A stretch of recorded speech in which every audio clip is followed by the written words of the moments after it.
Frank Sinatra's favorite place to eat. Rush Limbaugh has said it's his home for dinner, and Pablo Picasso once enjoyed his meal so much, he offered one of his paintings as a gift. What place is this? It's Patsy's Restaurant, the New York City institution that was established nearly 60 years ago by Pasquale Scognamillo, otherwise known as Patsy. The still family-run restaurant, at its one and only one location on West 56th Street in New York City, has long been a celebrity favorite. Here to tell us how this wonderful family has managed to keep the great tradition of classic Southern Italian food and family life alive is the co-owner and executive chef of the restaurant and also the author of the new book, Patsy's Cookbook, Classic Italian Recipes from a New York City landmark restaurant. Patsy's grandson, Sal Scognamillo. Hi. Hi, happy to be here today. So, when did the restaurant open? What year? In 1944, it was started by my grandfather, who was the first chef.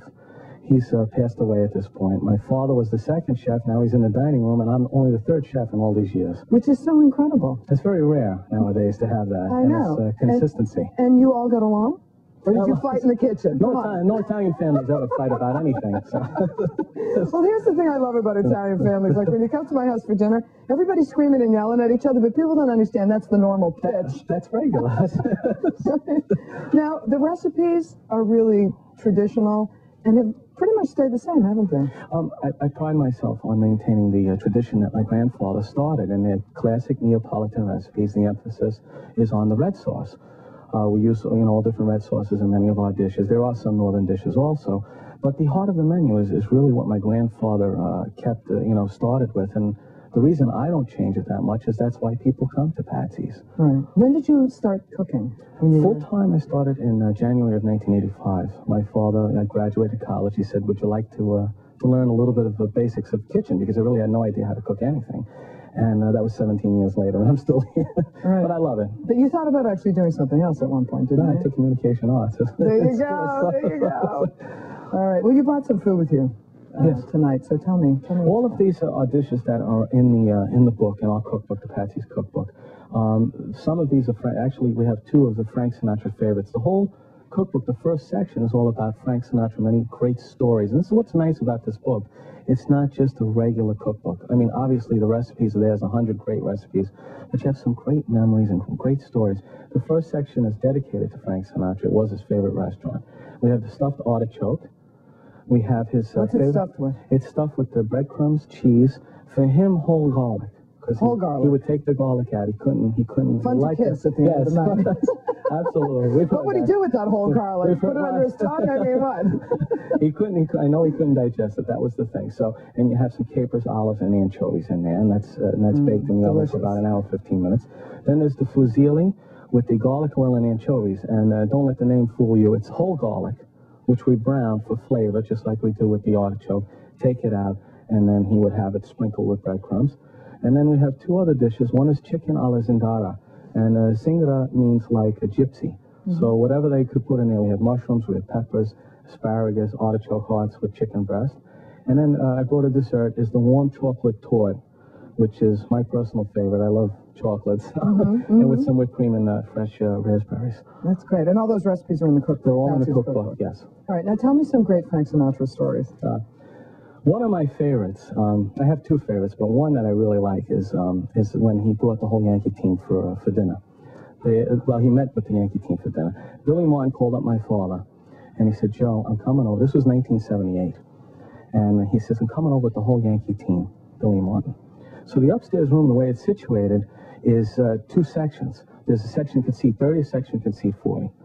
And Billy Martin always sit in the section by the window, seat 30. When he came in, there was only a table set for 40 in the front.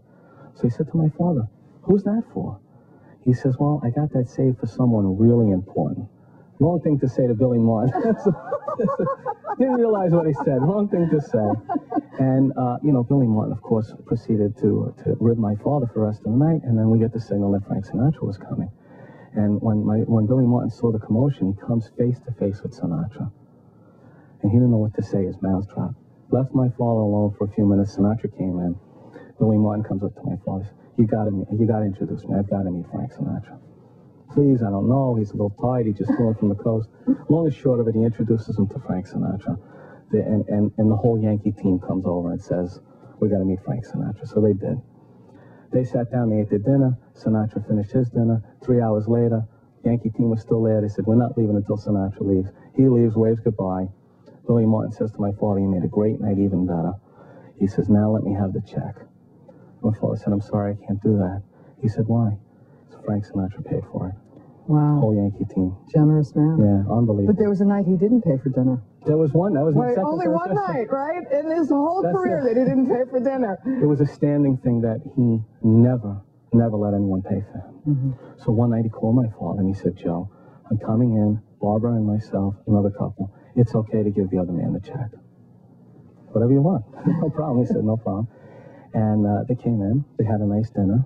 Time came for the check. The other gentleman asked for it. My father looked at Sinatra again just to make sure. And he said, okay, you know. Gave him his American Express Platinum card. Waiter goes, runs the card through the checker to make sure it's good. Comes back to my father and says, I'm sorry, the card is no good. My father's in a real pickle here. He doesn't know what to do. This is paying for Frank Sinatra, this man. So he just hands the man back his credit card and says, thank you. He said, what? And Sinatra said to my father, what's going on? He says, I want to treat you for dinner, my father said to him, because he was embarrassed for the man. So Sinatra said, Joey, what's happening here? He says, Frank, the card was denied.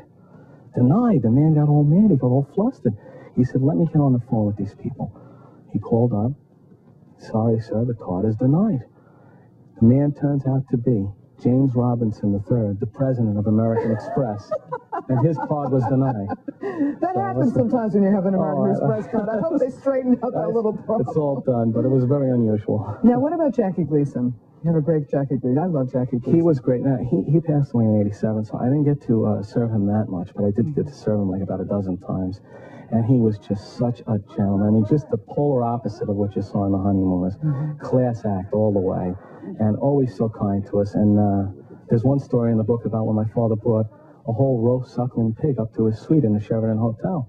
And my father said, well, how many people are we serving here? It's just me. One of those type things. But he was also, you know, in bringing him up, it was like, from Sinatra, you could trace almost anyone that comes to this restaurant. I mean, I think we have great food. Yeah. But Frank Sinatra, thank you. Frank Sinatra brought in Jackie Gleason, who brought in Tom Hanks. Frank Sinatra brought in Rosemary Clooney, brought in George Clooney. And it just... Generations. Well, just like in your family, which is so great. It's so great to keep that alive. There's another thing in your book. You tell a story about making do with not much. Yes. And your grandmother, how, you know, that's really... A lot of recipes. That's where a lot of great recipes came from. I mean, for instance, a chicken contadina. You have little pieces of chicken left. If you had a little bit of garlic, you saute it with some mushroom and peppers. Even a marinara sauce. That's the way it's made. Well, speaking of sauce, sauce is boss. This is from the New York Post. You get rated the #1 sauce. Of all the great Italian restaurants and places where you can get sauce, yours was rated #1. It was a thrill. It was really a thrill to see that. We didn't even know about it. Someone called me up, and the sauces are doing great. They're sold in supermarkets all over the country. If you're not sure where you could find it, you could check our website, which is patsys.com. www.patsys.com. And we're out of time, Sal. Scott Namillo. Perfect. A mouthful. Thanks so much for being here. The restaurant is called Patsy's Cookbook. It's a great place. Thank you. And I love going there. Thanks.